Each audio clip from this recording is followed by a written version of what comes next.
Alors bonjour Domas. Bonjour. Alors dis-moi d'abord, comment je dois t'appeler? Domas, Dom Malinas?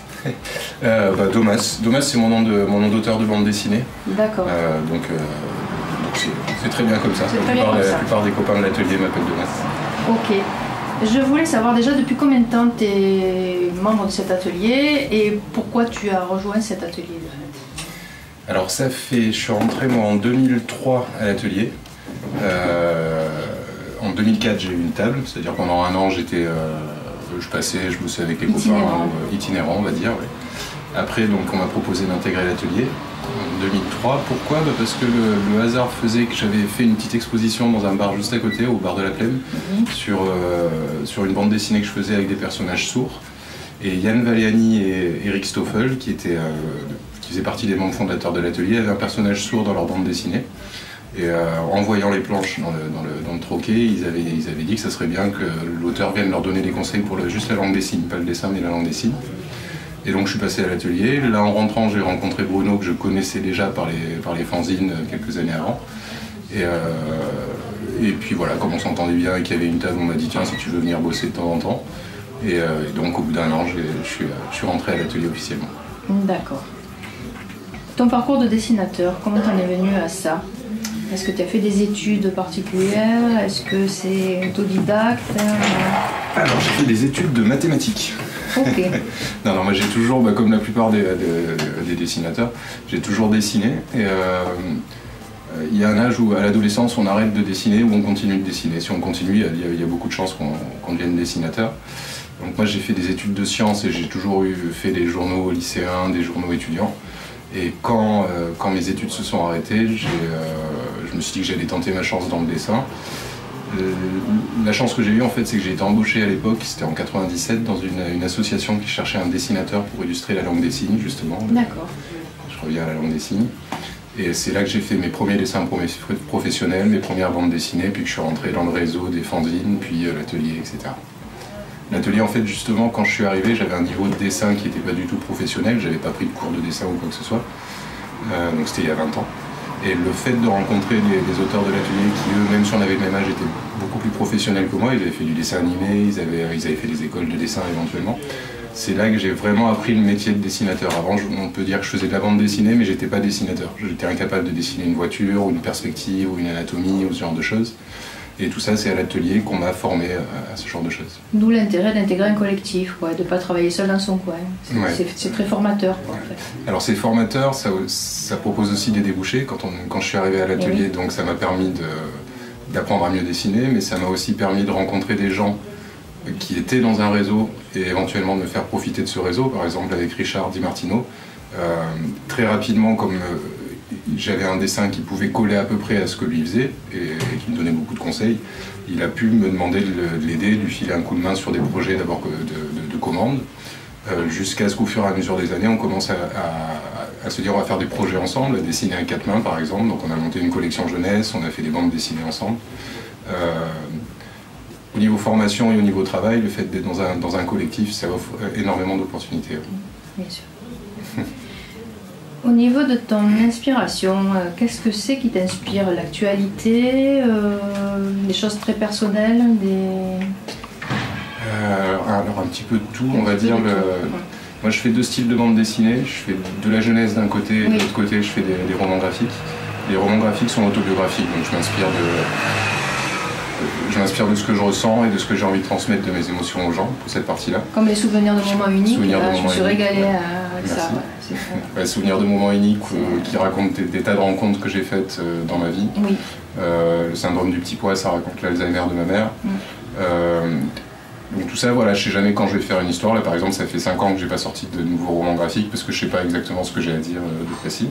Et après, ce que je fais en jeunesse, alors ça dépend, ça va être soit des envies, il y a pas mal de choses sur l'écologie là en ce moment. Alors justement, soit c'est des envies, mais ça va pas être évident de placer un projet, soit c'est des choses qui vont être dans l'air du temps, où c'est plus facile de placer le projet au niveau d'un éditeur professionnel et d'avoir un paiement qui permet d'en vivre. Donc là actuellement, les deux projets que j'ai, c'est Green Team d'une part avec Karinka au scénario, une scénariste lyonnaise qui parle d'écologie, c'est elle qui m'a proposé, c'est un copain qui nous a mis en rapport parce qu'elle avait un projet. Et d'un autre côté, mon inspiration, c'est un autre projet que je fais chez Bambou qui tourne autour des devoirs en fait. Suite au confinement, le fait d'être enfermé avec mes enfants à leur faire les devoirs a fait que je me suis dit tiens, il y aurait moyen d'en rigoler plutôt que de s'énerver. Donc voilà, je m'inspire beaucoup de ce qui m'arrive et de ce que je vis. Oui, voilà, du quotidien. Et, ouais. Donc ton actualité en ce moment, c'est ça, c'est ces collections. Mon actualité, ouais, c'est deux sorties, deux albums en cours, un chez Bambou et un chez Kenes. Donc chez Kenes, c'est des gags autour de l'environnement avec des enfants, des gags pas du tout moraux, j'aime bien l'idée de Karine. Chez Bambou, donc je prépare un album qui tourne autour des devoirs. Et j'ai aussi une ressortie en juin 2000 de L'Enfant Fleur. L'Enfant Fleur, c'est un conte pour enfants qui m'avait été inspiré à l'époque par ma fille. Et la BD est sortie il y a quelques années, et là elle ressort dans un nouveau format en juin. D'accord. Alors je voulais que tu nous parles un petit peu de la façon dont tu travailles, au niveau quel matériel, quel support. Est-ce que tu peux nous expliquer un petit peu? Tu travailles comment? Sur ordinateur, sur papier, sur... Alors je travaille sur papier en fait. Moi, il y a de plus en plus de gens qui travaillent sur l'ordinateur, mais moi je suis vieille école, j'aime bien le papier. D'abord je vais faire en fait, alors, que ce soit à partir de mes propres scénarios ou des scénarios qu'on m'envoie, il y a tout un travail qui va d'abord être le découpage, un tout petit découpage comme ça, où à partir de ce qu'on m'a donné comme histoire, soit un scénario écrit, soit ce que j'ai en tête. C'est ce qu'on appelle un storyboard, comme pour le cinéma, c'est ça? Non. Alors ça c'est plus le découpage, c'est ce qui va être juste avant le storyboard. Ok. Et qui permet d'avoir une idée de comment je vais articuler. Là par exemple, il y a 2 pages, c'est la même page en fait, mais comme j'ai pas bien trouvé ici, j'ai recommencé là, jusqu'à ce que je trouve quelque chose qui va me satisfaire plus ou moins. Attends, je vais prendre ça, Richard. Ensuite, la deuxième étape, c'est que je vais faire le storyboard. Donc le storyboard, ça va être, voilà, c'est ça, c'est les dessins. Moi je travaille au format, c'est-à-dire que ça c'est le format d'impression de la BD au final. Je vais faire mon storyboard. Ensuite à l'ordinateur, là je scanne, je trace les cases et je rajoute les textes. J'envoie ça soit à ma scénariste, soit à mon éditeur. De toute façon, à un moment, je l'envoie à l'éditeur pour qu'il valide. Que c'est lisible, que le gag fonctionne, tout ça. Il ne va pas forcément me dire je veux que tu changes ceci ou cela, mais il donne vraiment son avis sur que ce soit la scénariste ou l'éditeur, sur l'efficacité. Voilà, sur le fond plutôt que... Une fois que j'ai fait ça, ça je sur la forme, tu es libre du coup? Sur la forme, oui, je suis libre. À moins que le scénario soit très précis. Mais, oui. Et après, une fois que j'ai fait ça, je vais agrandir la page de storyboard, je vais la photocopier en agrandi, donc au format A3. D'accord. Et là, je la reprends à la table lumineuse. C'est-à-dire, je mets sur une table lumineuse pour arriver ensuite à la page ancrée. Ok. Pour l'ancrage, alors, à chaque étape, je passe par ce qu'on appelle un bleu, c'est-à-dire que je dessine d'abord, au lieu de dessiner au crayon gris, je vais dessiner au crayon bleu, qui évite qu'on ait besoin de trop donner la page. Et ensuite, soit j'encre avec un marqueur fin, soit j'encre avec une plume. Et tu mets combien de temps pour faire une page comme ça? Je mets très longtemps. Parce que oui, tout à fait, c'est quand même très minutieux, quoi. J'ai pas un dessin qui est très réaliste, donc ça me permet quand même d'avoir des raccourcis qui sont pratiques. Je vais mettre, on va dire, pour une page de bande dessinée, ce qui comprend le storyboard, le crayonné et l'ancrage, je vais mettre une demi-journée par étape, donc 1 jour et demi pour faire une page. Après, ça va dépendre. Quand je fais des romans graphiques, par exemple, je peux faire beaucoup plus de pages en une journée parce que c'est des formats qui sont plus petits, parce que je vais plus lâcher le dessin. Et plus je cherche à faire une bande dessinée qui sera accessible au plus grand nombre, c'est-à-dire jolie ou esthétique, on va dire, oui. Et crédible, régulière, plus ça va prendre du temps. Mais globalement, en 1 jour, 2 jours, j'ai fait une page. Au-delà, de toute manière, je vais commencer à m'ennuyer. Je ne fais pas partie des dessinateurs qui s'immergent dans leur dessin à fond. Moi, le dessin m'intéresse moins que la bande dessinée en elle-même, le fait de raconter une histoire. D'accord. Et là, j'ai une question de béotienne totalement. Le roman graphique, est-ce que vous avez un nombre de pages imposé aussi ou pas? Alors non, c'est tout, même l'origine du roman graphique, c'est ça, c'est qu'avant les bandes dessinées, ça faisait 46 pages. C'est très contraignant quand même. Hein, alors c'était contraignant parce que les machines contraignaient ça. Les imprimeurs ne pouvaient pas imprimer autre chose que 46 pages. Et fin des années 70, début des années 70, le premier roman graphique, ce qu'on appelait comme ça, c'est Ici même de Tardy. Oui. Du coup, le premier roman graphique français, c'est Ici même, et donc ça paraissait à l'époque dans À suivre. Donc il ne s'était pas posé la question du nombre de pages, parce qu'il se disait de toute manière, maintenant on a les moyens d'imprimer autant de pages qu'on veut. C'est vrai que moi, quand je fais un roman graphique, le premier fait 92 pages, le dernier fait 256 pages. Je ne me suis pas posé la question de combien il y aurait de pages. Parce que aussi c'est du noir et blanc. Et ça veut dire que ça ne va pas être cher à imprimer. Si je fais un roman graphique de 256 pages en couleur, il va vraiment falloir que l'éditeur y croit beaucoup pour imprimer ce livre qui coûtera très très cher. En noir et blanc, c'est moins cher. Donc non, en roman graphique, il n'y a pas de contrainte de page. Même pas des contraintes d'ailleurs de parité, ou d'être impair. Alors on va terminer cette interview et je voulais te demander quelque chose d'un petit peu plus personnel. Est-ce que tu aurais une anecdote sympa à nous raconter, quelque chose qui t'est arrivé dans ton métier et qui t'a marqué, ou parce que c'était super rigolo, ou parce que c'était un peu... Alors depuis Temps Blanc c'est rigolo parce que c'est pas évident. Celle qui me revient immédiatement c'est... La question piège. Ouais, mais voilà, une image qui me revient, c'est une année avec Bruno, on part en Belgique. Je venais de sortir une bande dessinée avec Clément Balou, qui était à l'atelier aussi, donc on avait fait un projet ensemble. Ça n'avait pas marché et j'étais parti sur les blogs. Et c'est là que j'avais commencé à écrire mon premier roman graphique. Je ne savais pas encore à l'époque que ça allait donner un roman graphique. Donc des dessins très lâchés. Bref, on est en Belgique avec Bruno qui avait rendez-vous avec un gros scénariste, ex-punk de la bande dessinée. Et pour un projet qu'ils envisageaient de faire en commun. Puis Bruno m'avait dit viens manger avec nous. Et comme il parlait bande dessinée et ce gars-là ne me connaissait pas, je commençais à lui dire je vais te montrer ce que je fais. Puisque je te parle BD et que je donne mon avis, si tu veux, je te montre ce sur quoi je travaille actuellement. Et je lui sors les photocopies de mon premier roman graphique, Litost, qui est très jeté. Et justement, il a pris les pages et il les a jetées en disant mais c'est pas possible, on peut pas faire de la bande dessinée comme ça, mais personne ne te paiera, aucun éditeur te paiera pour faire ça. Et je regarde les yeux punk de la BD et je me suis dit ah ouais c'est bizarre quand même, je lui propose une autre forme et lui va être réfractaire à ça, alors que lui-même à l'époque était celui qui proposait une autre forme. Et les gens étaient, alors pas réfractaires, parce que lui avait été à l'époque payé pour faire ces choses. Voilà, de but en blanc, c'est l'anecdote qui me revient. Bah écoute, c'est super. Merci beaucoup. Merci à toi.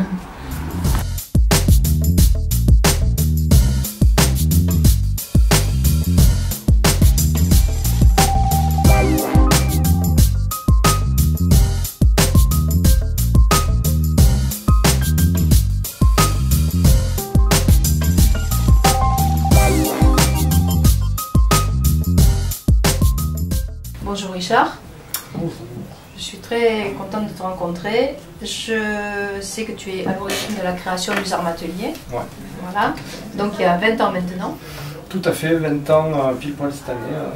Voilà, on va le fêter ensemble à la créé l'assaut, on s'est installé dans ce local ici. Ouais. C'est vrai que c'est un local, c'est mythique ça, pour les Marseillais ici, c'est mythique. Je peux te le dire, c'est mythique. D'accord, mais nous on se rend pas compte, on est à l'intérieur. Ouais, c'est pour ça. Donc, quelle est la raison de la création de... Parce que vous êtes les seuls qui existent à Marseille. Il y a un autre atelier de BD qui s'appelle l'atelier des Ronds, où il y a Thomas Zuelos, les autres. Mais ça fait 2 ou 3 ans qu'ils existent. Oui, mais vous êtes les plus anciens. Nous, il y a 20 ans. En fait, la petite histoire, ça revient avant ça. Ça devait être aux alentours de 95 quand on s'est connus avec Bruno Bessadi. On avait tous les deux cette envie de faire de la bande dessinée déjà, donc on s'est fait d'amitié à travers la BD, vraiment cette volonté de faire de la BD. Et on se voyait souvent, on se donnait rendez-vous à la passerelle, dans le bar derrière la passerelle où on dessinait, on se montrait nos dessins, tout ça. Et puis après, des fois, il venait bosser chez moi, chez mes parents. Ou après, quand j'ai eu mon appart, des fois bosser chez moi. Moi, ça m'est arrivé une fois ou deux d'aller chez sa mère aussi, bosser avec lui. Et on fantasmait, on disait un jour on aura un atelier. Comme il y a des grands dessinateurs qui ont un atelier. Et il y avait ce terme Zarma en arabe qui veut dire soi-disant, quelque chose comme ça, quelque chose d'approximatif. Et pour rigoler, on appelait ça le Zarma atelier, le soi-disant atelier, parce qu'on n'en avait pas et c'était un fantasme. Quoi. Et puis quand on a eu l'occasion de monter réellement un atelier, on s'est dit on n'a qu'à prendre ce nom, il est sympa le Zarm Atelier. Oui, il est sympa le Zarm Atelier, je confirme. Voilà. Ton parcours, donc je sais que tu es musicien. Aussi, oui. Aussi. Ouais. Amateur. Oui, un peu sur le dos. Graphisme, publicité, dessin.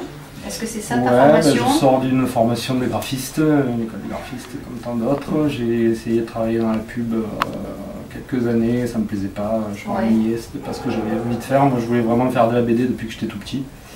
Après, je montais des projets, régulièrement je montais des projets, je faisais des projets que j'envoyais à des éditeurs qu'on me refusait, mais je ne me suis jamais démonté, je continuais à le faire.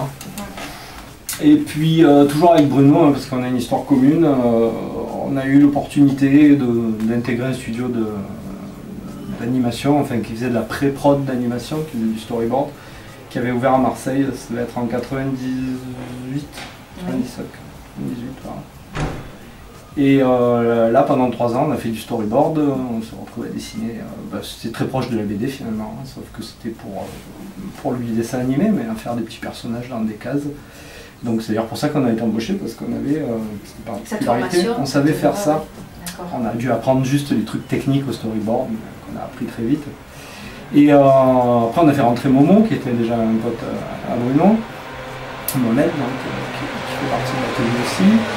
Et puis là-bas on a rencontré Yann Layani, Eric Stoffel, d'autres personnes avec qui, quand le studio a fermé en fait, 3 ans plus tard, c'est avec tous ces gens qu'on s'est dit, si on montait le fameux atelier qu'on voulait faire avec Bruno, parce qu'à 2 c'est compliqué. Il faut être une équipe, donc on a monté l'assaut et on a été une première équipe comme ça à monter vers l'atelier. Ou après, des gens sont partis, des gens comme Yann ou Eric sont partis, d'autres personnes comme Domas sont arrivées, entre temps il y en a eu d'autres, il y a eu Mathilde de Domecq, il y a eu Eric et Nino, il y a eu plein de gens qui sont passés, qui sont restés 2 ans, 3 ans, 4 ans, voilà. Mais Bruno et moi, c'est vrai qu'on est là depuis la création. C'est ça. Au niveau de ton actualité, là, j'ai vu que tu avais beaucoup de choses, moi j'ai remarqué en tout cas que tu avais beaucoup de choses, notamment Cléo la petite pharaon, il y a... Alors c'est plus trop d'actu. Les métal, oui, tu avais sorti, c'est des choses assez diverses je trouve, t'as des... Alors j'ai eu ma période où j'ai fait beaucoup de jeunesse, où il y a eu Cléo, où il y a eu de la collection Pouce de bambou. Elle était géniale cette collection, moi je travaillais en jeunesse à l'époque, mais alors cette collection c'était vraiment pour nous... Ça c'était déjà il y a quelques années, c'était parce qu'à cette époque-là j'ai été parent, donc j'ai eu envie de faire de la jeunesse. Et avec Domas, on a été parents à la même période, et c'est pour ça aussi qu'on a créé la collection Pouce de bambou, parce qu'on avait envie de faire des BD qui s'adressent à nos enfants qui étaient tout petits à l'époque. C'est ça. Après Cléo, c'est quand ma fille était un peu plus grande, j'ai envie de faire une BD jeunesse mais moins bébé. Et puis après il y a les métalleux, alors c'est totalement différent. Et là les métalleux, je suis revenu à ma grande passion. Ouais. Voilà, moi je suis musicien à côté. C'est génial parce qu'on se retrouve vraiment, on a tous connu des plans comme ça. Voilà. Moi j'aime traîner dans les concerts, jouer de la musique, tout ça, et puis le monde du métal, une BD rock, dans l'esprit rock'n'roll, un peu comme quand j'étais jeune, je lisais Franck Margerin, Les aventures de Lucien. Pour moi, c'est un peu le même esprit. Je me demandais, ça tombe bien, ce que tu lisais quand tu étais jeune, ce que tu aimais comme bande dessinée. Alors, style Margerin beaucoup de choses, ça a commencé par Pif, Spirou, Gaston Lagaffe, que j'aime toujours d'ailleurs, Gaston Lagaffe, Franquin c'est Dieu, Astérix, les grands classiques. Moi je suis très BD d'humour, même si à un moment donné, vers 20 ans, assez tard, je me suis ouvert, j'ai connu Akira, Hellboy, des choses très différentes. Moi avant ça, je lisais les Tuniques Bleues, les Astérix, les Lucky Luke, les grands classiques de la BD d'humour, et évidemment Franck Margerin, tout ce qui était Fluide glacial, Gottlieb. Forcément, c'est des choses qui m'ont marqué, donc moi je suis dans la BD humoristique. J'ai bifurqué à un moment donné vers la BD jeunesse, et j'y reviendrai peut-être à un moment donné. Mais là je suis plus dans un délire un peu trash, parce que les métalleux c'est plus à la Margerin, c'est pas aux enfants, Mais ça reste humoristique, ça reste... Je prends pas au sérieux, c'est du dessin gros nez, ce que j'appelle le dessin gros nez, comme ce que faisaient mes idoles. Et il y a Eddie Langlois qui ressemble un peu à Gaston Lagaffe aussi. Il y a Eddie Langlois qui ressemble un peu, par contre là on est plus... Le ton est un peu...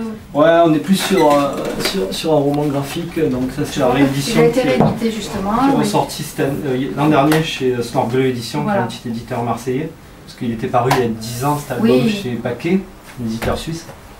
Et puis il n'était plus au catalogue, donc j'avais récupéré les droits, donc là il est réédité. Et cet album, ça c'est plus un roman graphique, un peu comme ce que fait Domas. C'est ça. Où je raconte le déboire d'un jeune musicien qui essaie de percer dans la musique. Alors je m'inspire énormément de mon vécu, c'est pas autobio, mais il y a plein de choses qui me sont arrivées, plein de choses fantasmées. Et puis le parcours est un peu le même du musicien amateur qui veut devenir une rockstar, que le dessinateur qui veut percer dans la BD et publier des albums. Sur le marché. Je comprends bien. Et alors ton actualité plus récente alors du coup Là actuellement je dois sur le tome 3 des métalleux. Le tome 2 est fini, il va sortir en juin. Donc là je suis sur le tome 3 que j'avance bien. Et voilà, ça me prend la plus grande partie de mon temps, avec à côté de ça où je bosse dans une école supérieure d'art graphique, oui. où j'enseigne la bande dessinée. Toujours avec Bruno encore qui bosse aussi, et Momo aussi qui bosse dans cette école, et voilà, on enseigne. Donc c'est cool parce qu'on a des petits jeunes qui ont envie de faire de BD, à qui on transmet notre savoir-faire, et c'est super passionnant. Et justement, j'allais te demander justement la transmission, il me semblait que c'était très important pour toi, donc je voulais que... voilà. Ouais, moi vraiment j'adore ça, je m'éclate. Quand je vais à l'école, je m'éclate, je ne vais pas travailler. D'ailleurs quand je viens ici, je fais mes dessins, je n'ai pas l'impression de venir travailler, je m'amuse. Et quand je vais à l'école, j'ai un super feeling, aussi bon retour avec les élèves, et on s'amuse quoi. Faire de la BD c'est amusant, même si c'est sérieux et que des fois je les emmerde un peu parce que je suis exigeant, mais c'est super fun. Ouais. D'accord. C'est que du plaisir, tout ça. Quand on aime quelque chose, on a envie de le transmettre, forcément. C'est ça. Donc je voulais qu'on aborde un petit peu le côté technique de ton travail. Toi, tu travailles comment? Je fais un peu, crayon, un peu de tout. Un peu de tout je fais un peu de tout, ouais. Je travaille même à la tablette depuis quelques temps. J'ai fait un album entièrement en numérique, un album jeunesse il y a quelques années à Coco et Timu. J'ai aucun papier, j'ai tout fait sur ordi, sur un programme de dessin. Et là, sur la BD que je fais actuellement, je mélange un peu tout, je fais mes storyboards sur l'ordi, je les imprime, je les décalque à table lumineuse au crayon, après je les encre avec des feutres comme ça, des feutres japonais, qui sont super précis. J'ai abandonné le pinceau parce que ça me fait mal à la main sur la longueur, le pinceau. Avant je travaillais au pinceau, mais j'ai un peu du mal maintenant. Et puis après je les scanne et je les retravaille encore en digital. Et tu les colorises comment, à la main ou... C'est pas moi qui les colorise, c'est un coloriste qui s'appelle Christian Leroll, voilà. Avec qui ça fait des années que je bosse, qui est un très grand professionnel de la BD, qui a fait des tas d'albums, qui a bossé sur plein de séries. Et il travaille sur Photoshop, en digital. Et tu fais les scénarios aussi, tu fais les dessins, tu fais tout? Alors sur cette série, je co-scénarise avec une de mes anciennes élèves, Chloé. C'est-à-dire qu'on écrit à deux, on trouve des idées à deux, enfin, après c'est moi qui développe la partie finale, le dialogue et tout ça, et on trouve les idées à deux. Donc voilà, je suis co-scénariste. Au début, la plupart de mes albums, j'étais que dessinateur, même si souvent j'intervenais dans l'idée de la série. Par exemple, Cléo, c'était une idée à moi, Max Liman, c'était une idée à moi, mais que j'ai laissé développer par le scénariste. Là, Eddie Angoisse, j'ai fait tout seul, par contre, j'étais scénariste et dessinateur. Là, je suis co-scénariste. Je varie les plaisirs. D'accord.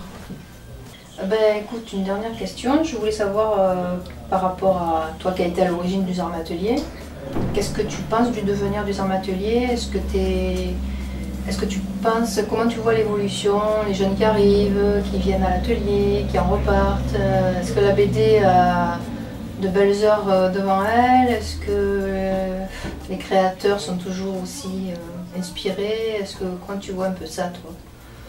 Je pense que là actuellement le marché de la BD se porte plutôt bien, il y a beaucoup de sorties de livres, les libraires et les éditeurs disent qu'ils font chaque année une progression, même si après les conditions de travail, mais ça serait un autre débat, les conditions de l'artiste en France, même s'il n'est pas pire qu'ailleurs, c'est compliqué, mais en tout cas la BD, je pense qu'elle a de l'avenir, même si elle évolue, il y a le webtoon, il y a des nouvelles choses aujourd'hui sur lesquelles il faut qu'on se penche, mais elle va peut-être bouger un peu avec le temps, elle subit des influences différentes. Aujourd'hui c'est très manga, je vois mes jeunes, mes étudiants sont quand même pour la plupart très influencés manga, donc il faut s'adapter à tout ça. Et en essayant de faire quelque chose d'hybride, de garder notre identité franco-belge, de trouver... Elle évolue, les formats changent, je me rends compte qu'aujourd'hui les albums 44 pages classiques comme je continue à faire, sont de moins en moins légion. On a plus souvent des gros pavés, des grosses paginations qui sont entre le roman graphique et la BD classique, parce que le roman graphique est souvent un petit peu vite dessiné parce qu'on va privilégier un propos et moins le dessin, parce que c'est une question aussi de coût, de temps de fabrication. Mais aujourd'hui on arrive avec des bouquins. Je pense notamment à des bouquins de Mathieu Bablé qui sont sortis l'année dernière, qui ont fait des gros succès, qui frôlent les 200 pages, qui sont en couleur full color, avec des décors partout. Donc l'influence du manga, il y a un mélange de tout ça qui fait que la BD est en pleine mutation. Et pour l'avenir du Zarm Atelier, je sais pas, on verra s'il y a des nouvelles personnes qui arrivent ou s'il y en a qui sont bons. Enfin, moi, j'ai pas l'intention de partir, je suis bien ici. On aimerait déménager, trouver un local plus grand, plus luxueux. parce qu'on vieillit, on s'embourgeoise et on voudrait faut monter l'escalier. quelque chose de plus lumineux, de plus sympa, mais bon, on verra. Bon, bah, en tout cas, déjà, vous fêtez vos 20 ans, c'est déjà voilà, 20 ans, super sympa. J'espère qu'on en fêtera 30. Moi aussi. Merci beaucoup.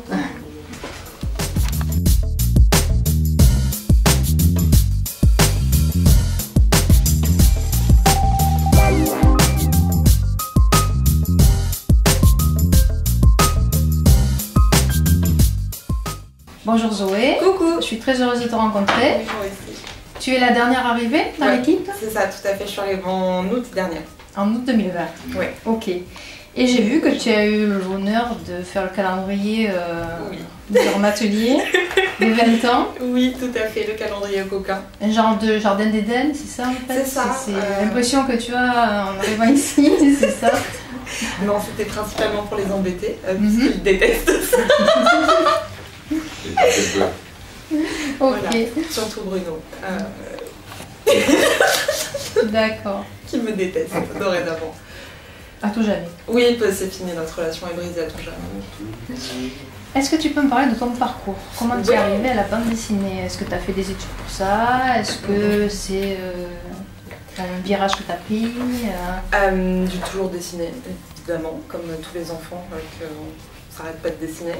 Au début, je voulais faire du théâtre, après du roman. Et puis, en fait, je me suis dit, mais raconter des histoires et dessiner, bim, BD. Et je suis arrivée à Axe Sud après mon bac, où Richard, Bruno et Mohamed étaient mes professeurs. Donc c'est comme ça que j'ai découvert les arts ateliers. Tu bosses avec tes profs? Ouais, tout à fait. Maintenant, c'est mes copains. Et je les dessine en tenue affriolante. Pour ne surtout pas les respecter. Ok. Voilà. Alors, c'est ton actualité de les dessiner en tenue affriolante? Un T'as autre petit chose peu, prévue là? alors un peu, puisque avec Martin Pi, on a signé une BD chez La Boîte à Bulles. Et c'est un essai social sur la masturbation prostatique. D'accord. Voilà. Ça te fait... ouais, les doigts dans les fesses et tout ça. D'accord, ça t'inspire. C'est rigolo, franchement. Je suis payée à dessiner des bites, ça va. Oui, Pas fait que des mauvais choix. Bien sûr. Voilà. Et à côté de ça, là, je prépare un dossier pour faire des recettes de cuisine de ma grand-mère. Ah ouais. Donc là, un peu des blagues sur les courgettes et les concombres, mais principalement... Mais quand même sérieux sur... Non, des blagues toujours, que des mais blagues. un peu tristes et un peu oh ma mamie mignonne quand même. Un peu autobiographique. Ouais, complètement. D'accord. Voilà, de l'immigration, de la Grèce, mariage arrangé, vie un peu nulle, et un peu de féminisme, tout ça, un peu malédiction de toujours être assouvie à des hommes, des maris. C'est ça. C'est plutôt du roman graphique alors? Ouais, complètement. C'est ça, plutôt. Un gros bébé. D'accord. Ça sera quand ça, cette année? Je vais envoyer mes Je sais dossiers là, donc pas. on croise les doigts très fort pour que ça puisse être signé. Chez quel éditeur? Je sais pas encore, j'ai C'est rien juste envoyé, à l'état c'est de- en projet. Ouais. Ok. Alors j'avais une question un petit peu plus personnelle. Je Ouais. voulais savoir quelle est la place de l'art dans ta vie, en dehors du dessin. Est-ce que tu es quelqu'un qui... Ouais, à mort. ouais. Je suis obligée tout le temps. Tu fais... M'occuper les mains et la tête. Je brode, je fais du canevas, je fais tout le temps, je peins. Parce qu'il faut exutoire à tout prix, parce que mon team me coûte trop cher. Donc je suis obligée de... quand même, voilà. Et le fait de rester à la table de dessin aussi, tu as besoin peut-être aussi de bouger aussi. Ouais, je sens que tu es quelqu'un de... Ouais, qui a besoin de bouger. j'ai dû... Bon, après, quand je suis ici, c'est la concentration. Des fois, avec Bruno, on lève les yeux, il est 20h et on fait « Oh là, qu'est-ce qui s'est passé ?» Ça, c'est les moments trop agréables où on est tellement dedans qu'on oublie tout le reste.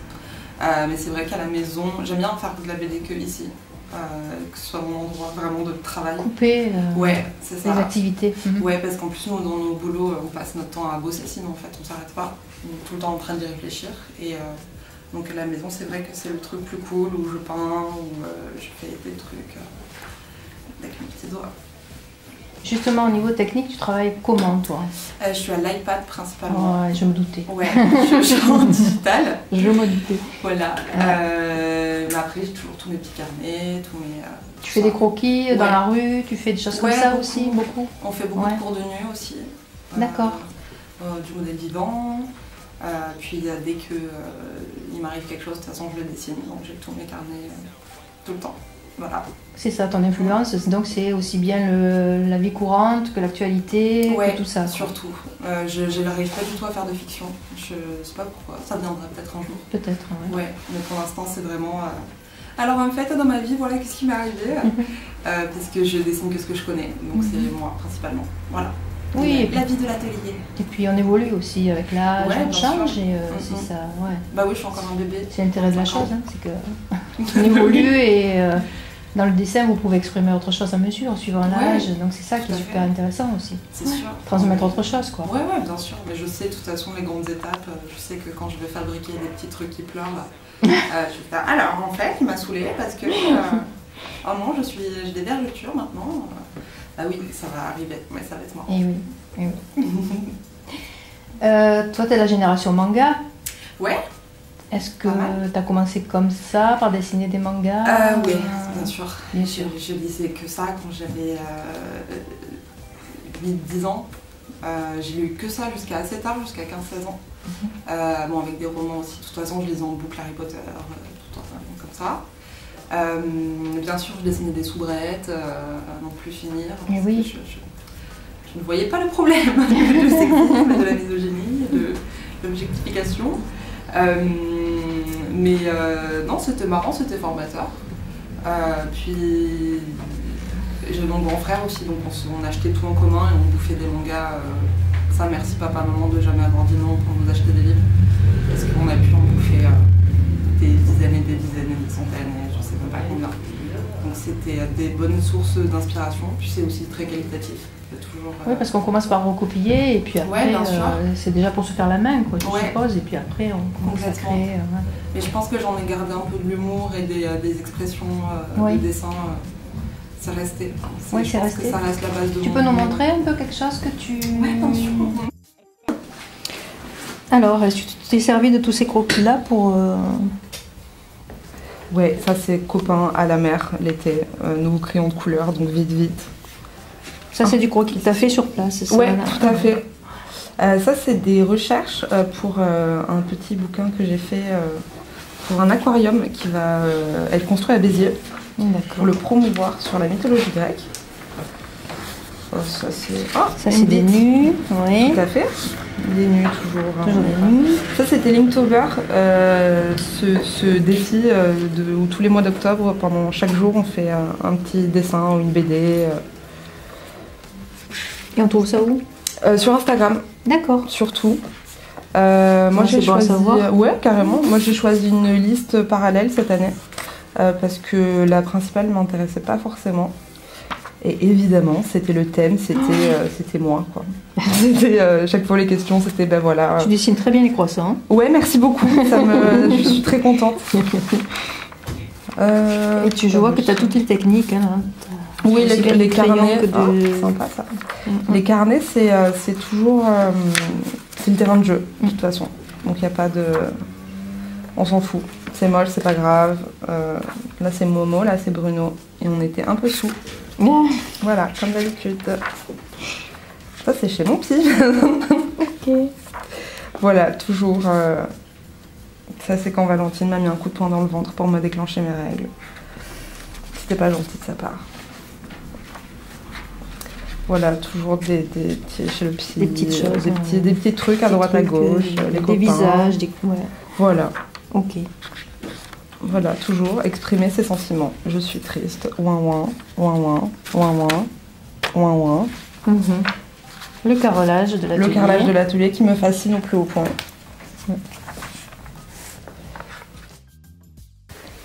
Alors, j'ai une dernière question à te poser. Est-ce que tu aurais une anecdote à nous raconter? Quelque chose qui t'a marqué, qui t'a fait rire, un truc qui te vient comme ça, dans ton métier, quoi, dans ton métier de... Quelque chose que tu as vécu, une rencontre, un truc... Momo. Si, la première fois que je l'ai vu à l'école, j'étais terrifiée. Tout le monde disait il insulte tout le temps, il parle très fort, il est toujours en train de menacer tout le monde. Et c'est vrai, mais au fond... Et maintenant c'est ton compagnon voilà, de table. Et on se met on se tape comme ça. Ouais, voilà, c'est Momo. Et mon côté du porrage plus faible de la fois. Ben écoute, je te remercie beaucoup. Merci à toi.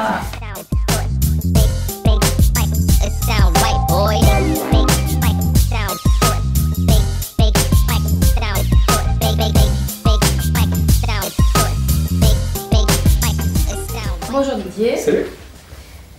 Alors toi, je sais que tu es un grand geek. Ouais. Et que tu es un fan de comics américains. C'est un gros fan de comics américains. Gros fan de comics gros. Plein. Ouais, plein. D'ailleurs, partout. Depuis quand? Depuis que tu es... Depuis que je suis tout petit. Ouais, depuis que je suis tout petit, j'ai commencé les comics avec Strange, Special Strange, enfin toutes les publications Lug de l'époque que ma tante m'achetait. Et puis voilà. Donc toi, tu dessinais pas de manga, tu dessinais des... Non, les mangas, ça arrivait beaucoup plus tard en fait. Ouais, tout à fait. Donc, toi, tu dessinais des personnages de comics. C'est ça. Ok. J'ai vu que tu soutiens le Life is Comics. Life is Comics, ouais, c'était une association à l'époque, une association de Je voulais que caritative. tu nous expliques si ça existe encore ou pas. C'est une bonne question. Je sais pas. Tu t'es détaché de ce... Je sais pas, en fait, j'ai juste collaboré avec eux sur une action en fait où on a distribué des comics à des enfants. Parce que j'avais beaucoup de comics chez moi et du coup j'en ai fait profiter d'autres personnes. Ouais, voilà. Sur la question de la transmission, je crois que tu fais aussi beaucoup de transmissions, même au niveau de troisième âge, oui, des je travaille. enfants, au niveau Ouais, à l'époque on pouvait en faire, je faisais pas mal d'ateliers avec les personnes âgées, avec les jeunes, avec des jeunes en difficulté, pour les sensibiliser un peu au dessin, pour leur apprendre à s'exprimer au travers du dessin, chose qui est très très importante je pense. Ça a des valeurs thérapeutiques, Tout à fait. je suis totalement persuadé. Ouais, bien sûr. Et puis... Ouais, ça c'est quand on pouvait le faire. Là, maintenant c'est beaucoup plus compliqué, on peut le faire par vidéo, mais c'est pas pareil. Oui, notamment avec le troisième âge, là c'est pas possible. Les enfants. Ouais, voilà, c'est ça. C'est le lien qui est important aussi. Oui, c'est le lien qui est important, parce qu'ils ont, en plus c'est des chouettes rencontres, parce qu'ils ont toujours plein de trucs à raconter, c'est vraiment chouette quoi. Bien sûr. Alors on va retourner un peu en arrière, dans le temps, ton parcours. Explique-nous un petit peu, je crois que tu es graphiste. Ouais. D'origine, tu as fait des études de graphisme? Absolument pas, non, j'ai fait des études de secrétariat. Je suis assistant de direction. et en fait, je suis tombé dans le graphisme un peu par hasard, en fait. Je taquinais un peu avec Photoshop, je suis rentré dans une imprimerie, ça a duré 17 ans. Et je continue à faire du graphisme à côté, évidemment, plus de mon boulot d'illustrateur. Voilà. D'accord. Quelle est ta technique alors? Tu dessines avec quoi? Un peu de tout. Crayon. Crayon, ouais. Ouais. Non, papier, crayon, hop. Ah, Un truc classique. Et un peu les couleurs en informatique et tout ça, mais ça vient de mon métier de graphiste. C'est toi qui fais tes couleurs? Ouais, je fais tout seul. Non, je fais tout seul. Et les scénarios aussi? Non, pas les scénarios, non. Non, tu fais que le dessin? Ouais, que le dessin. Scénariser, je sais pas faire. Et tu scénarises avec qui alors? Alors ouais, j'ai... plusieurs personnes Alors ça dépend avec qui je travaille en fait. Pour la BD qui va sortir en fin de cette année-là, en décembre, j'ai un scénariste, c'est Jean-Michel Ferragati, alors si tu me vois beaucoup. Et bon, c'est lui qui s'occupe de tout ça, c'est aussi mon éditeur du coup. Et sinon, quand je travaille en collaboration, j'ai pas de... Pour faire du lettrage et des choses comme ça, c'est très dirigé en fait. D'accord. Voilà. Et toi, tes influences, c'est plutôt l'actualité, plutôt des choses personnelles? Non, les choses personnelles, je les garde pour moi en fait. Tu les gardes pour toi? Ouais, je les garde pour moi. Faut que de temps en temps, ça rejaillit un peu dans mes dessins, par petits clins d'œil, par petits... Ouais, il y a toujours des choses personnelles dans un dessin. De toute façon, on met toujours quelque chose de personnel. Que ce soit la manière de tracer un trait, ou que ce soit une référence directe, ou que ce soit un petit clin d'œil.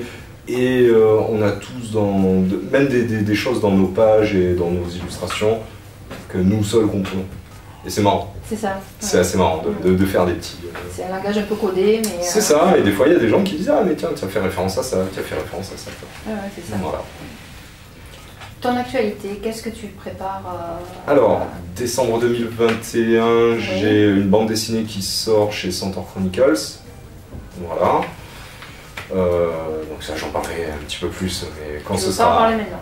Ah bah non, c'est pas ça, c'est que là, j'ai pas grand chose à montrer en fait. Okay. Donc ça sort en décembre 2021, ça fera une vingtaine de pages, ce sera un petit conte de Noël. Ça, j'ai le droit de le dire. Bien. Ouais, ça va être rigolo. Pour adultes. Non. Non, c'est pour les enfants.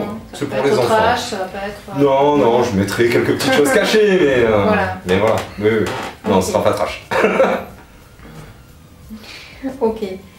Et donc je voulais savoir, bon, je crois que tu es aussi fan de musique. Ouais. Aussi. Ouais. Voilà. Ouais, du métal principalement. Du métal aussi, ouais. Du métal, Metallica, Slayer, enfin tous les classiques quoi. Et ça, tu mets pas dans les dessins? Si, alors si, parce que je travaille aussi avec Raw Renegade, qui est un petit magazine sur internet qui est sur le métal. D'ailleurs, on est montés tous ensemble au Hellfest, où j'ai fait des dédicaces, où on a fait des interviews, où j'ai fait des caricatures en direct des chanteurs, des bassistes, des membres du groupe. C'était marrant, ça c'était il y a 3 ans déjà. C'est une belle expérience. Ouais, c'était sympa, ouais. Fatigant, mais sympa. Je voulais savoir une anecdote, ce que j'ai demandé tout à l'heure, une anecdote sympa, quelque chose qui t'a marqué dans ton métier. Ah, dans mon métier? Un truc sympa? Ouais, sympa ou pas sympa d'ailleurs. Hein, ah, pas sympa, je peux peut-être pas parler des trucs pas sympas. Qui t'aurait marqué quoi. Des fois on rencontre des gens étranges, et dans les deux sens en fait. Des gens extrêmement sympathiques qui sont devenus des amis à force, et d'autres personnes qui sont beaucoup moins recommandables. On peut en parler. Mais ouais, on rencontre toutes sortes de gens, puis des anecdotes, il y en a toujours, que ce soit en dédicace, que ce soit en... Oui, parce qu'il doit y avoir toujours des réactions de gens un peu particulières. Ouais. Des gens qui... Ouais, il y a même des gens... Ouais, ça je peux en parler. Une personne qui me contactait via Instagram en me disant « Ah, mais t'es en dédicace à telle date, mais je vais venir, machin. » Et en fait, ce jour-là, bah, ça m'a stressé. Parce que cette personne-là n'arrêtait pas de m'envoyer des messages, elle insistait en me disant ouais je vais arriver dans 10 minutes, machin, et puis moi je me suis dit mais qui je vais avoir en face de moi quoi. Genre ça fait une semaine que cette personne m'envoie des messages et finalement c'était un petit gars ultra sympa qui est venu avec ses parents. C'est quoi du coup, c'est lui qui était stressé en fait de te rencontrer. Je pense ouais. Ouais je pense ouais. Ok, voilà. Bah écoute je te remercie. C'est moi.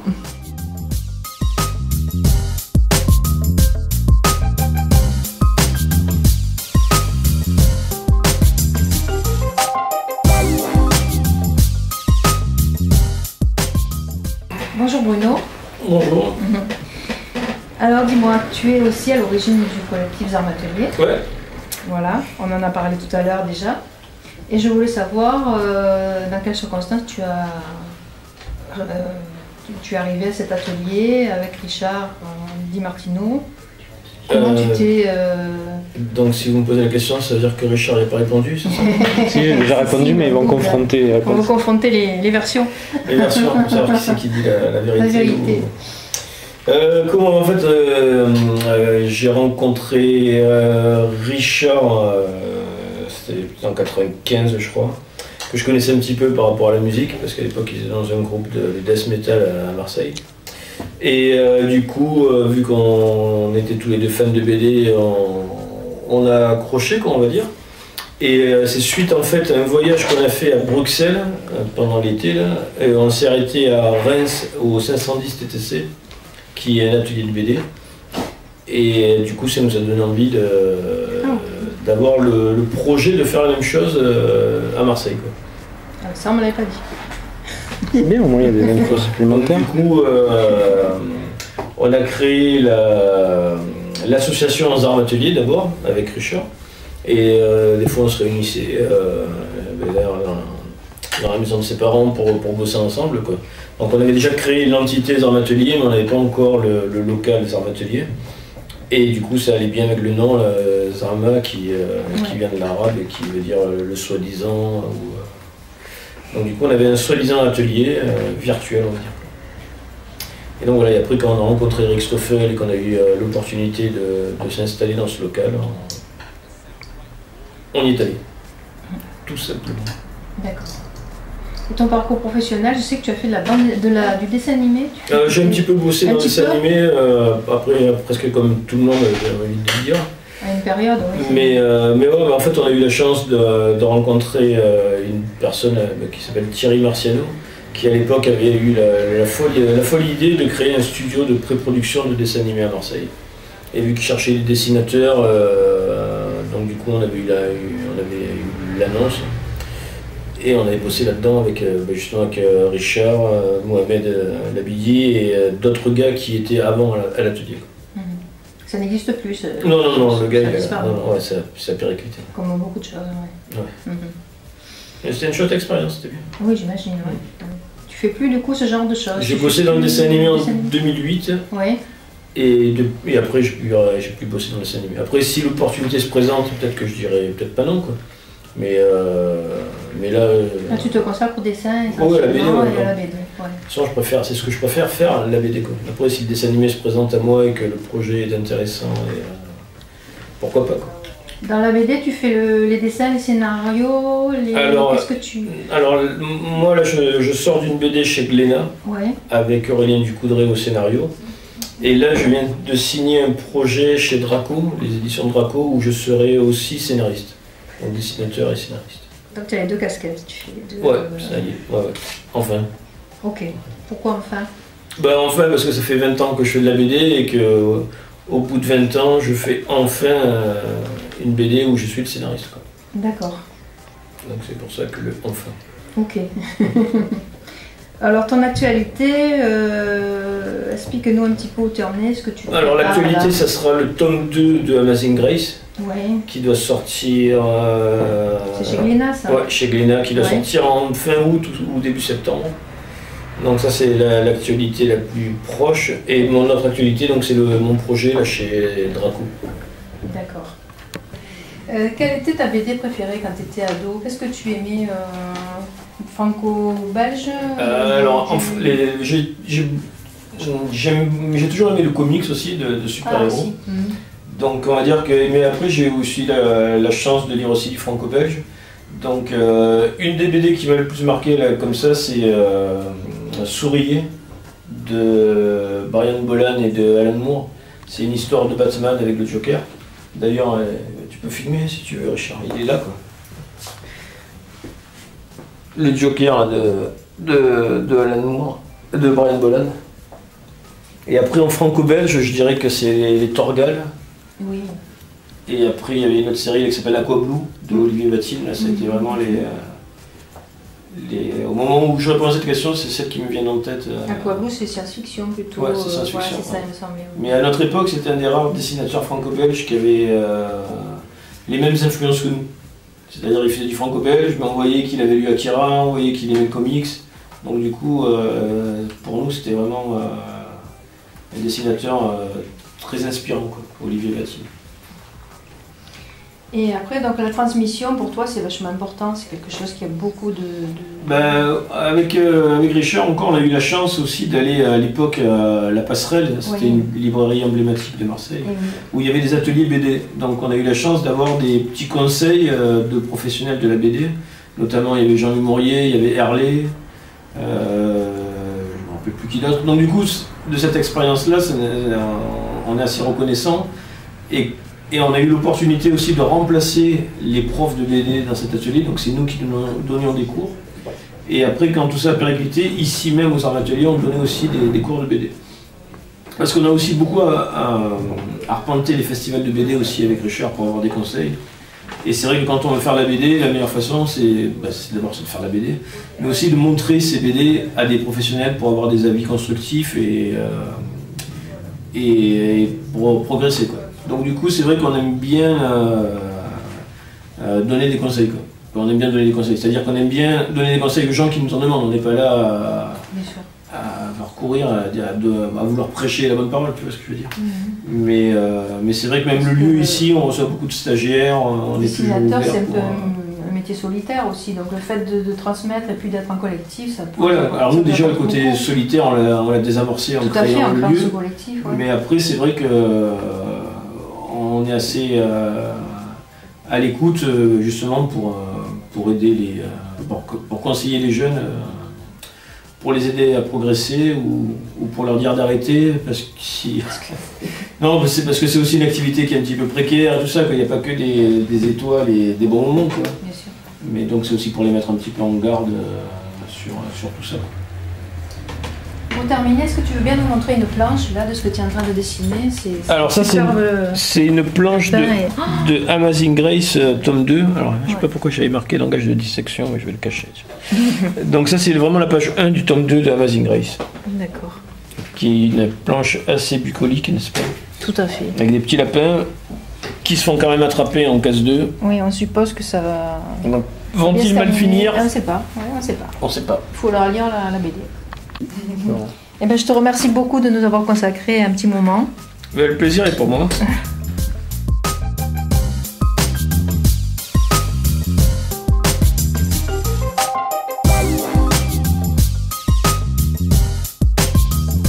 Bonjour Mohamed. Bonjour. Alors, dis-moi ton nom de plume, entre guillemets, c'est Mohamed, c'est Momo, c'est Mon Mohamed nom professionnel, c'est Molab. Molab. J'ai pris les 3 lettres de mon prénom et de mon nom. Ok. Bon, c'est pas très inventif, D'accord. mais bon, sur mon site, c'est Molab. Molab. Voilà. Ok. Ça va, comme ça Après, c'est clair, tu vois. Bon. Pour les intimes, Ouais. c'est Momo. Et j'ai encore mon autre blog sur Instagram qui est Zatoichi, qui est inspiré du personnage de cinéma Zatoichi, le personnage de cinéma japonais. Sur Instagram. Sur Instagram, ouais. Mon blog Ok. c'est Zatoichi. Mhm. Chi. Bon, ça c'est clair au moins, ça c'est dit. Voilà. Est-ce que tu peux me parler un petit peu de ton parcours, s'il te plaît? Alors j'ai vu que tu as fait du graphisme, tu as Oui. fait de l'événementiel, Oui. tu as fait un tas de choses, tu as fait... alors j'ai vu quelque chose, tu as fait un parcours de storyboarder. Est-ce que tu peux m'expliquer à quoi ça consiste? Ah ouais, Question c'est toujours idiote, mais C'est toujours mon parcours. c'est toujours ton parcours. Et oui, le gros de mon boulot, c'est ça, c'est storyboard pour le dessin animé. En gros, mais Ah oui. pour revenir rapidement à ma formation de graphiste, un peu, hein, comme Oui. un peu Bruno, un peu, on a fait la même école avec Richard Ouais. d'ailleurs. C'est ce que j'avais compris. L'école est faite, feu, l'école est faite. École française d'enseignement technique, et on avait très anecdotiquement des heures de BD. Mais bon, ça nous a permis de nous mettre un peu le pied à l'étrier, et puis... Et puis de vous connaître aussi, du coup. Ouais, et de se connaître, alors du coup c'était marrant. Ça aussi c'est un peu les hasards sympas de la vie, quoi. C'est que le dessin ça a créé des belles amitiés, une belle famille. En fait. Ben oui, ça fait longtemps que ça dure, hein. Ouais, ça fait 20 ans. Et donc pour revenir, ouais, et puis moi j'ai toujours été fan de cinéma et d'animation, notamment d'animation japonaise entre autres, hein, parce qu'on était la génération Albator, Goldorak, etc. Alors jamais j'aurais pensé qu'on ferait les métiers là-dedans, mais c'était déjà une première impulsion, quoi. Et en France, comme la production d'animation c'est très cher, c'est surtout la pré-production qui se fait en France, c'est-à-dire tout ce qui est avant la fabrication des images. Ah d'accord, c'est Ouais. super intéressant. Ouais. Et du coup, bah, moi je me suis engouffré dans la partie storyboard parce que je trouvais que c'était vraiment la partie la plus pertinente et la plus sympa à faire, quoi. Parce qu'on est un peu comme on est juste après le réalisateur et les scénaristes, et du coup on propose des images, etc. Et puis c'est super. Et puis au départ c'était un peu proche de la BD parce qu'on dessine dans des cases. Alors la case là elle change pas de taille, hein, c'est toujours la même, mais c'est un peu les cousins, quoi. En fait, tu travailles à partir d'un scénario, Ouais. et c'est toi qui décides de ce que tu vas mettre dans les cases. Alors c'est pas moi qui décide de tout parce qu'il y a quand Bien même sûr. des contraintes liées à la Oui, réalisation. bien sûr. Mais ouais, c'est à moi de trouver les idées, ouais. Et je D'accord. trouve ça hyper intéressant, hyper pertinent. Ah, c'est un challenge quand même. Ah, c'est un gros challenge, ouais. Et en plus, ouais, alors quand vous regardez des films et des séries, etc., il faut pas oublier une chose, c'est que des fois on se dit oh, le scénar il est génial et tout, et en vérité non, c'est faux, le scénar, on a trois détails qui nous sont donnés, et c'est le storyboarder qui a amené plein d'idées, quoi. Et en dessin animé, on nous demande beaucoup de faire ça. Aujourd'hui, c'est vraiment le maître mot, c'est d'avoir des idées. Bon, il faut avoir des idées, peu importe ce qu'on fait, mais là, si on parle d'animation, là c'est essentiel, quoi. Et moi j'aime bien ce défi-là. Et du coup, ben voilà, c'est ma grosse activité, je suis border. Ok. Tu fais des créations aussi, sinon tu édites quelque chose, tu as l'actualité en ce moment? En ce moment non, parce que moi je travaille sur une série. Ah oui, série télé? Ouais, une série télé. Je travaille sur une série pour Netflix. Une série sur le thème des Indiens, qui s'appelle Spirit Rangers, et qui doit sortir, je crois, dans 2 ans. Et puis à côté, ouais, bon, quand j'ai un peu de temps libre, ben ouais, j'essaie de bosser sur des petits projets, etc. La dernière incursion que j'ai fait au niveau éditorial, on avait proposé avec une copine un projet à Angoulême, mais ça s'était pas monté, un projet manga. Mais ça c'est pas fait malheureusement. Et puis sinon, j'ai participé surtout à des collectifs, à des albums un peu comme ça, quoi. D'accord. Ouais, voilà, en BD. Ah ouais, parce qu'il y a quand même l'air de rien, ouais. Tout est parti de la bande dessinée, c'est ça qui est marrant, quoi. Oui, c'est ça qui est marrant. C'est l'amour de la bande dessinée qui a engendré tout ce que je peux faire aujourd'hui. Enfin, on a tous un peu le même. Là, j'enfonce une porte ouverte, hein, c'est un peu la même chose pour tout le monde. Donc, tu travailles ici sur tes storyboards en fait? Alors, non, parce que maintenant, malheureusement, je suis un peu coincé chez moi parce que tout est informatisé. Aujourd'hui, on bosse surtout, tout est informatisé. Alors en plus, comme il y a des histoires de sécurité, parce que voilà, ils rigolent pas. Du coup, on bosse avec des réseaux fermés, c'est un vrai casse-tête, c'est une tannée quoi. Parce qu'avant, on bossait, on avait des matrices papier, etc. Et puis on dessinait, et puis on pouvait même se partager les bornes entre nous. Maintenant, c'est super compliqué, on bosse sur des logiciels spécifiques à chaque studio des fois. Alors, ça c'est un peu le côté rébarbatif quoi. Moi, le côté c'est très cadré quoi, très technique. Ouais. En plus, le logiciel, enfin bon, j'ai parlé du côté un peu moins inconfortable, mais bon après ça va non plus. Pas se plaindre non plus, mais disons que le métier a beaucoup changé. L'informatique a amené beaucoup de choses, la technologie a apporté beaucoup de choses, mais elle a apporté aussi des contraintes. Et du coup, pour l'instant, en tout cas, j'ai pas trouvé le moyen de. J'aimerais bien, alors peut-être que si je passe à l'iPad comme Zoé, je pourrais peut-être faire une partie de mon boulot ici, un peu de prédec, et puis je ferai du clean chez moi, quoi. Pourquoi pas. Faudrait que je réfléchisse à un process adapté. Oui, du coup, c'est un peu compliqué. Ah bah ouais, là c'est très compliqué, mais c'est encore une fois que malheureusement avec l'internet, les réseaux sociaux, on entend tous les jours des histoires de piratage d'images et tout, et maintenant les boîtes de prod et tout, elles sont sans pitié avec ça, elles veulent éviter les problèmes, et comme il y a beaucoup de données qui transfèrent et tout, il y a beaucoup de piratage, de hacking même, hein, ça existe dans les studios, mais du coup ils évitent, donc on travaille sur vraiment des réseaux fermés dans lesquels vous avez vos codes. Vous rentrez, vous avez votre logiciel, vous êtes, comme si vous étiez dans le bureau, mais c'est tout en mode virtuel. C'est ça. Voilà.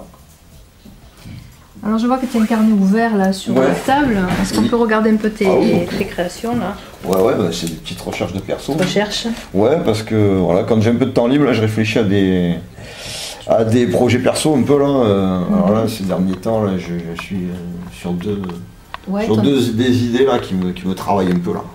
Alors j'aimerais bien faire un truc, parce que moi à la base ce que j'adore c'est tout ce qui était Heroic Fantasy, etc. Tout ce qui était un peu trip Conan, voilà, tout ce qui est inspiration Conan le Barbare, et à la fois un peu les classiques, quoi, les Seigneur des Anneaux, des choses comme ça quoi. Et du coup c'est des thèmes qui m'ont toujours amusé, et avec le petit côté un peu action, un peu humoristique, aventure quoi, épique. Et puis depuis quelques temps aussi, la science-fiction, ça me travaille. Ah oui. Ouais, bah, quand on voit l'actualité, un peu le débordement. Justement, j'allais te demander quelles étaient un peu tes inspirations, c'est un peu. Alors mon inspiration, c'est le cinéma surtout. Alors, moi, le cinéma. Ouais, moi, je suis un gros fan de cinéma depuis toujours. Ça, c'est vraiment le gros truc, et d'animation, bien sûr. Et en BD, bon, j'étais gamin. Voilà, ma scène trinité, c'était les comics, c'était Franquin et Uderzo quoi. C'était Strange. Et quand tu as commencé à dessiner, c'était quoi, les Albator, c'était vraiment Astérix quoi. Je me suis rendu compte. Je me suis rendu compte il n'y a pas longtemps en fait. Pendant longtemps j'ai pensé que c'était Franquin qui m'avait vraiment le plus inspiré d'entrée de jeu. Mais je me suis rendu compte que c'était Uderzo qui m'avait vraiment donné envie de dessiner. Ah ouais. Ouais, j'ai retrouvé des trucs et tout, c'était marrant quoi. Après évidemment Gaston Lagaffe, ça c'est vraiment le truc génial que j'ai toujours adoré et que je relis toujours d'ailleurs. Ça devrait être remboursé par la Sécu. Tout à fait. Parce que c'est génial. Et puis les comics américains. Et après quand les mangas sont arrivés, alors là ça a été la grosse gifle, c'est les mangas quoi. Ah oui. Ah ouais. Quand j'ai découvert Akira, là j'ai pris. Akira c'est vraiment un mini tremblement de terre, un mini trauma. Tellement c'était du jamais vu, tellement c'était. Surtout en France, le manga c'était pas comme maintenant. Il n'y en avait pas de manga. Ah non, à l'époque, vous lisiez un manga, vous étiez paria quoi. Ouais, c'est ça. Donc du coup maintenant, c'était d'ailleurs assez mal vu. C'est marrant de voir que la France est le deuxième plus gros consommateur de manga de la planète. Tout à fait. Donc quelque part c'est cool. Belle revanche. Belle revanche. Eh ben, écoute, je vais te poser, pour terminer, peut-être la même question que j'ai posée plusieurs fois, mais que je trouve agréable, c'est l'anecdote. Une anecdote. Est-ce que tu as quelque chose de sympa à nous raconter? Une anecdote. Comme je disais, de pas sympa aussi. Oh sinon, on va essayer de finir par un truc sympa quand même. Une anecdote marrante, c'était, d'un coup c'est marrant, c'était avec Bruno et Richard, on adorait chaque année aller au festival de Solesville, qui est un très joli festival, là dans la RPI, là chouette. Et puis une année, il y avait Meubus qui était venu, Giraud, Feu Giraud, qui a son âme. Et donc il était acculé de tous les côtés, il y avait plein de monde, plein de fans et tout, donc impossible d'approcher Meubus. Et puis par un pur hasard, bon moi À un moment, je vais aux commodités, tout simplement, quoi. Puis j'arrive, je commence, excusez-moi, hein, je commence à faire mon affaire tranquille. Et puis, deux pissotières à côté, il y a Moebius. Et je ne peux pas m'empêcher de le regarder, et je lui dis, j'adore ce que vous faites. Et il me répond cette phrase géniale, moi aussi. C'était génial, quoi. C'était super, quoi. Ah ouais, super. Alors qu'il était encerclé par plein de monde, il était juste à 2 mètres, c'était trop drôle. Eh ben, merci beaucoup, Mohamed. C'est moi, merci à vous.